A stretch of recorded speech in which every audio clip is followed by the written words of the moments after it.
دڵمان پێتان خۆشە ئینشاءڵڵا لەو دایکە بە سۆز و بەڕەحم و گەورانە بن کە ئیتر مناڵەکانیان ئومەتێک ڕزگارەکات. ئێوازانن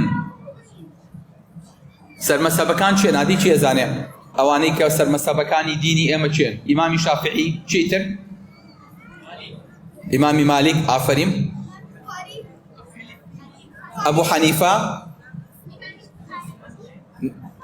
سەرمەسەبەکان دەی ئیمامی شافعی، ئیمامی ئەحمەد، ئیمامی مالک، ئیمامی ئەبوو حەنیفە.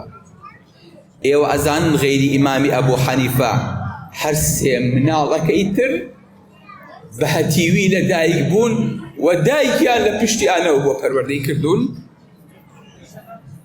ئیمامی ئەحمەد دەفەرمێ هەتیو بووم ئەو نە مناڵ بووم، دایکم لە سەگ و لە دابەکانی ناو گەڕەکە ترسا بەیانی ئەهاو لەگەڵما بۆ نوێژی بەیانی ئاوا ئەوەستا دنیا تاریک بوو هەتا ئاهاتمە دەرەوە بە حیجابەکەوە ئیبنمە ماڵ. ئەو ئیمامی ئەحمەدەی لێ دەرچوو کە پێی ئەوترێ ئیمامی ئەهلی سوننە.